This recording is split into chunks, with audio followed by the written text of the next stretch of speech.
the top document in a nonprofit corporation. They're filed with the Secretary of State so that the promises that the articles contain have a little bit more bite to them because they're public. No one can argue about what the bylaws or what the articles were because they were filed with the state and everyone can see them. Well, it turns out our fervor for revising bylaws has exceeded our fervor for revising articles of incorporation because they were last amended, it appears, in 1980. And they're just a touch out of date.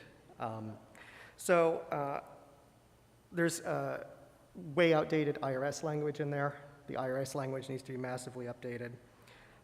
Some stuff that we have in the bylaws, for example, terms or ways of removing directors from the board of directors, actually have to be in the articles of incorporation legally if they're going to have any bite. There's also a few things we might want to move around between the bylaws and the articles. We've already hired a lawyer to do some of the drafting for us, so now it's just a matter of doing a little bit of a shakedown and starting to articulate to the congregation the value of these updates. So look for more news about bylaws and the exciting articles of incorporation in the upcoming months. Next slide, please. All right, let's talk about strategic planning. All right, so strategic planning. Reverend James mentioned a few sermons ago that the board is engaged in a process of strategic planning, which will result in a document that the congregation is going to review and hopefully adopt in mid-2023. This document, called a strategic plan, basically contains a vision that answers the question, what are we called to do as a congregation? It sets the vision for where we want to see ourselves in 3 to 5 years. This document, as we put it together, will be very useful because as Reverend James's term here draws to an end and would begin the search for a called minister, having a vision for the congregation will be extremely useful in our shopping and our sales pitch. So this is going to be very helpful. It will really help us identify what our priorities are for growth, for investing volunteer time, for investing our resources. And as Reverend James mentioned a few weeks ago in his sermon, we get to be a part of that. You get to be a part of that. So we're essentially engaging in a process of data collection that's going to last about a year. And this data collection is, a lot of the heavy burden of the data collection is going to be taken on by the Committee on Ministry, which is going to start holding, we're roughly hoping for monthly loop groups or focus groups, probably after service, where we're going to get members together and we're simply going to talk and ask, what is your vision for UUFR? Where do you want to see us in 3 to 5 years? What are we called to do? Some of these groups are going to be kind of targeted towards specific groups or interests. For example, the board is going to have a listening session with the Environmental Justice Ministry team this coming Tuesday at its work session. And the Environmental Justice Ministry team has already done some of its visioning. And so the board is going to be listening to the visions that some groups put together. We're also thinking that a special visioning session with long-term members will provide insights and experiences which would be invaluable and really we would benefit from a special focus there. So our plans on how frequent these are going to be and exactly how they're going to work have not quite settled yet, but I think that the details should settle in the next couple of weeks. So look for a blog post from me in the next couple of weeks, which will give a lot more meat to this.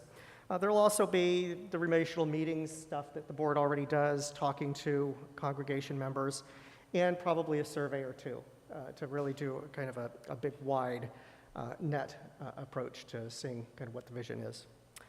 So, and I guess I should finally add, we're also organizing trips to other congregations to see how some of their programming works, how they fund it, what's successful, and that'll really help inform the possibilities for this vision. I think that's it for me.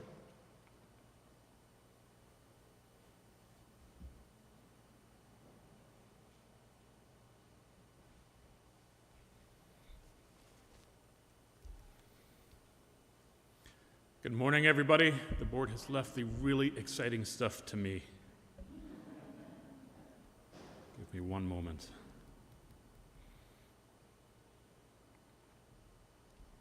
Okay. I want to talk about our budget process for this year. So our budget development process has already begun. In February, budget request forms were sent to committees and teams and have already been returned. This month, Louis Kapolsky and I will develop a draft budget. In April, the board will have its first preliminary conversation about the budget. And then in May, there will be opportunities for members, for all of you and others, to review the draft budget, to ask questions, and to give input. And then in June, the budget will be presented and voted on at the congregational meeting. Okay, so that's the overview of the process. Let me talk a little bit about one part of that process, which is our generosity campaign. Our generosity campaign for this year officially begins today. We are using a different model this year. So pledge materials, pledge packets were mailed yesterday. That means they should be arriving in your mailboxes, probably for some of you starting tomorrow. There's also lots of information online. If you just can't wait until tomorrow to get your hands on those pledge packets, you can find almost everything online at www.uufr.org/pledge2022. uufr.org/pledge2022. We are having a little bit of a different model this year. So we're starting our generosity campaign a little bit later. We are trying to finish it a little bit earlier. Everything is due by March 31st, so just a couple of weeks. And then we are going to have a big celebration here in the sanctuary on April 23rd. And this will be a celebration for all ages. We're going to have a catered dinner. We're going to have live music. We're going to have dancing. We're going to have another room for more quiet conversations for people who don't like to dance. We're going to have a magician for children. It's going to be, for one thing, we just haven't had a chance to come together and have a big party for a long time. And so we are going to do that, and we hope this model will work out really well.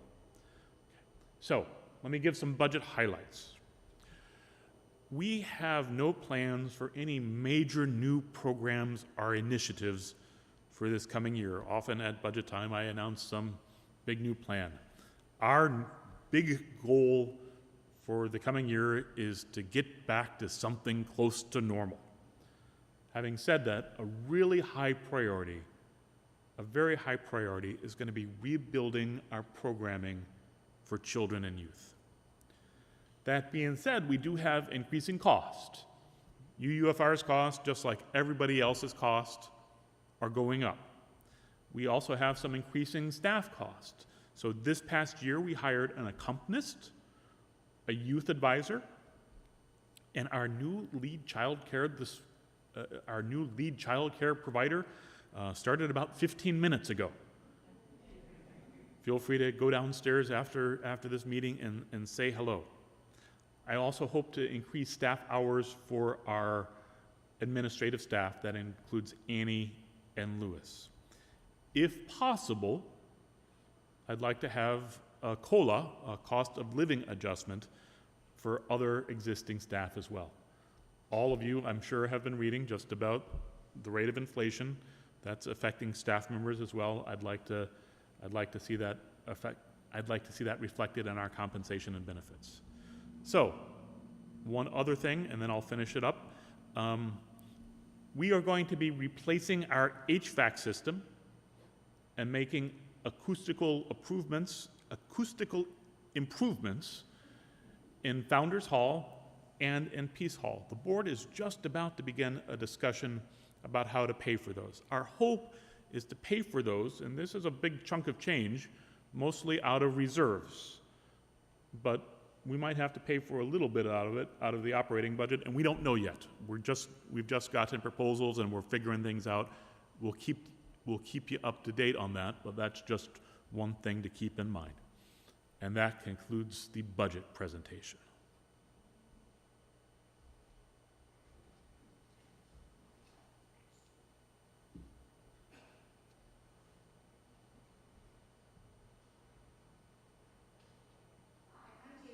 And I am chair of the Diversity, Inclusion, Equity, Inclusion, and Belonging Committee. As you know from the congregational meeting in December, we were just created by the board, and I'm joined with members Diane Irwin, Dana Maddox, John McCain, and Lee Tate. We are the group that transitioned from ARM, the Anti-Racism Ministry Team, and started working on the initial plans for DEIB, along with Laura Dupree and then now Jim Van Kirk as our board liaisons, and the whole time with a lot of help from Reverend Sasha. And so we created this new committee and have just begun our work, joined by two new members, Bonnie Tilson and Jeannie Almeida. So you probably ask, what is our job? Well, this is our job. We want to find out where we are in terms of racial equality, inclusion, diversity, and belonging. We want to figure out where we want to go and then figure out how we can get there. And so we will be dovetailing, of course, with a lot of the strategic planning and work there. You also might wonder how you could be involved. There are lots of ways. There are going to be meetings, surveys, long-term projects, short-term projects, many ways that you can get involved. You know that old saying, don't call us, we'll call you? Well, that does not apply. You contact us and we will contact you. We want to hear from you. We want to know your hopes, your ideas, your questions, and the ways that you can join us and work with us. And we have a special place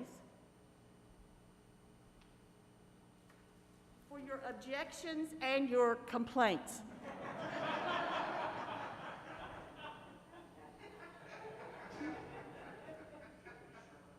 Seriously, you're all invited to join with us on this voyage of discovery as we learn and grow together so that we can become the beloved congregation we all dream we can be. Thank you.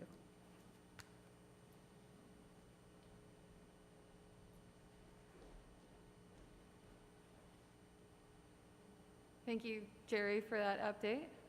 And now is time for questions, if you have any. We had a lot of stuff. Oh, yes. You can put questions in the chat, the Zoom chat. Oh, we're on Zoom now. Okay. So you can put questions in the Zoom chat, and Jim Van Kirk is monitoring that. So he will ask them to me if you have them. Yeah.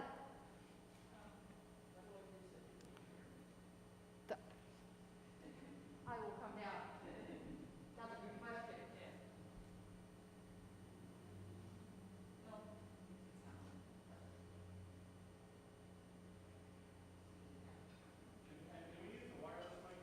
Sure.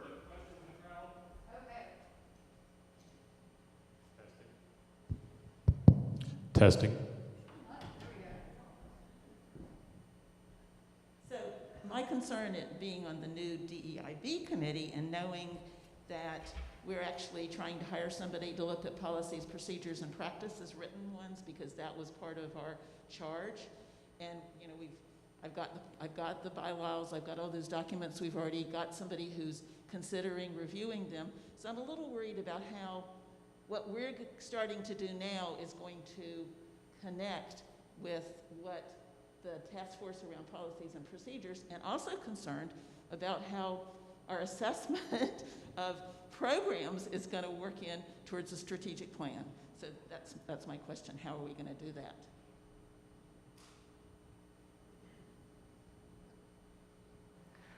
That's a very good question, Diane. Thank you for your question. As far as the DEIB's investigation of the governing documents go, the document review and revision process is a slow process. And I think that there's going to be ample time for DEIB to look at the revisions that are proposed.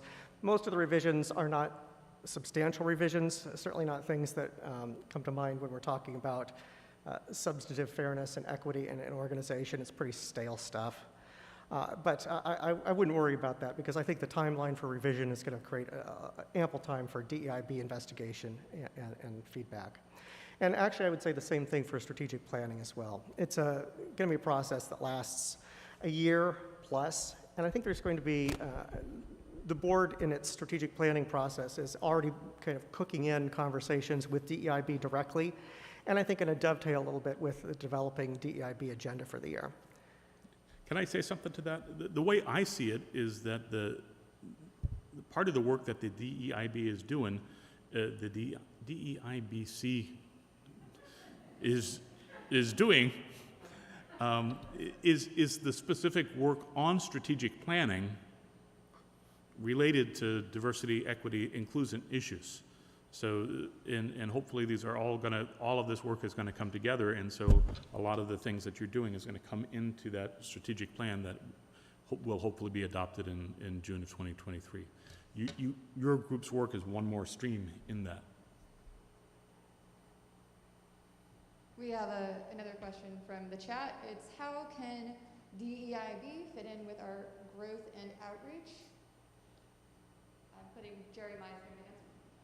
Well, part of our time in the last year in getting ready to create DEIB was talking to other congregations, other UU congregations, to find out how their anti-racism work or how they have become multicultural. And we've learned a lot from them, and you know, people take one step forward, two steps back. So we heard from a African-American man who was hired as a minister of music in a UU congregation.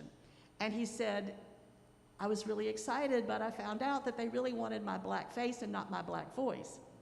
And they wanted to just look like they were making changes, but they did want to make changes. And so, you know, we have learned a lot from other people and continue to learn a lot from the research and the work we've been doing. And so we really hope that we can learn from other congregations how that we can open our doors and really be more welcoming. We need to find out what bureaucratic or systematic barriers do we have that promote the centering of white people and not centering people of other marginalized groups or minority groups or other ethnic groups, however you want to talk about it. Now, our particular group is specifically focusing on race. However, you know, we all know the intersections of income and gender identity and you know, all these things are really connected. So we're focusing on race and then trying to help move out from there.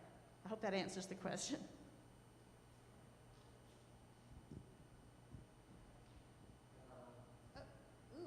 Another one from the chat. This comes from Janice Berger. Does the Environmental Justice Committee integrate with our ordering and purchasing? Jim Yoka, if you want to take this one. Does the Environmental Justice Ministry team integrate with our ordering and purchasing? That's a really good question. And I think one of the things the Environmental Ministry team is going to be articulating as part of its vision is really how much should environmental considerations be at the forefront of a lot of our administrative decision making. I think right now the lead minister and the staff do a fantastic job bringing in some of that consideration kind of ad hoc. But we don't really have a vision which says that UUFR is a congregation that prioritizes that kind of thinking. So that's exactly the kind of question that helps fuel this desire for a vision statement, right? This desire for a strategic plan. And I think you really hit on a sweet spot there. It's a good question. Got another one in the audience. Can I offer just a few specifics on that? And the answer is yes, they do, because for example, with all of our paper products, and I'm talking about coffee cups and plates and utensils and things like that, are compostable, and that we're able to use with our compost program. And that came about at the initiative at the Environmental Justice Ministry team. But we are also looking at other ways that we can continue to do that. I'll give you one specific example. Before the pandemic, we had paper orders of service every Sunday. Now that we're coming back in person, the question is, do we continue doing that? Our inclination is not to do that, which will save us thousands of dollars a year for a copier lease, but also save lots of paper and lots of energy. So we welcome suggestions from the Environmental Justice Ministry team, but staff is also always looking at ways to do this in other ways as well.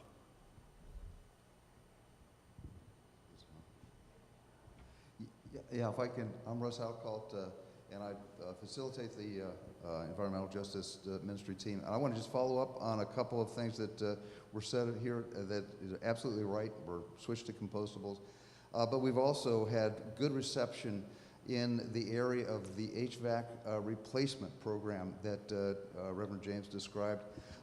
We've been going through the carbon footprint. We're going to develop a full carbon footprint for UUFR over the last few years with hopefully an objective to reduce that and set a target for reduction.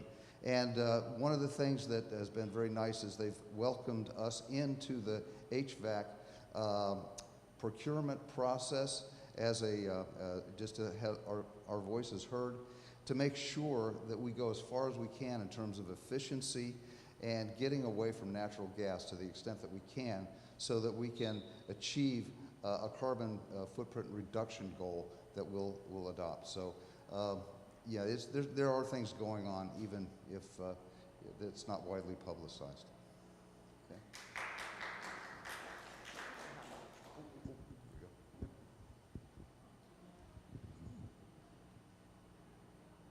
I'm Beverly Manifold, and I just am curious about the change in the generosity campaign.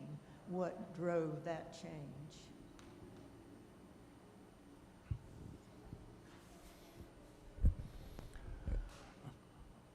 Well, for the past 2 years, we had small group meetings on Zoom. Less than 100 people participated in those. And we wanted to do something that would include more people, that would also be more open to families. We saw this as a way of inviting families with children back into the congregation because they have been absent, and something for us to do together as a large community. And also the timing of it was driven by COVID. We had originally planned this to our big party to be a kickoff event. It turned out it's going to be a celebration event. So, and we hope that people will still be excited and flexible about this. Yeah.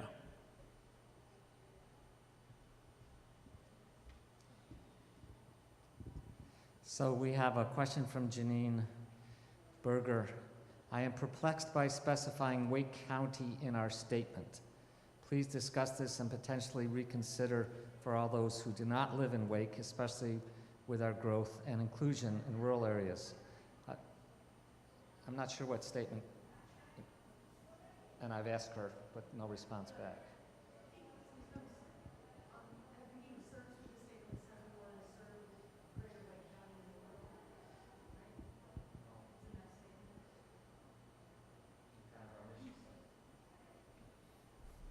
Yeah, that's always a challenge of inclusivity, isn't it? And we know we even have folks tuning in online from all over the country, but the vast majority of our members do live in Wake County, and that's why we say Wake County. That's the primary focus of both our membership and our ministry. But we also try to do things beyond that, but I think that lets people know who and what we are, so that primarily folks don't think that we're a church that serves only Raleigh, that we really do serve a larger area than that. We need to start service pretty soon, and some of our children and youth are coming in. So please, if you have other questions, I'm going to email the board at.uufr.org. Fill out our feedback form, uufr.org/feedback. We try to keep all of these real simple, and let's continue the conversation. Thank you, everybody, for being here this morning.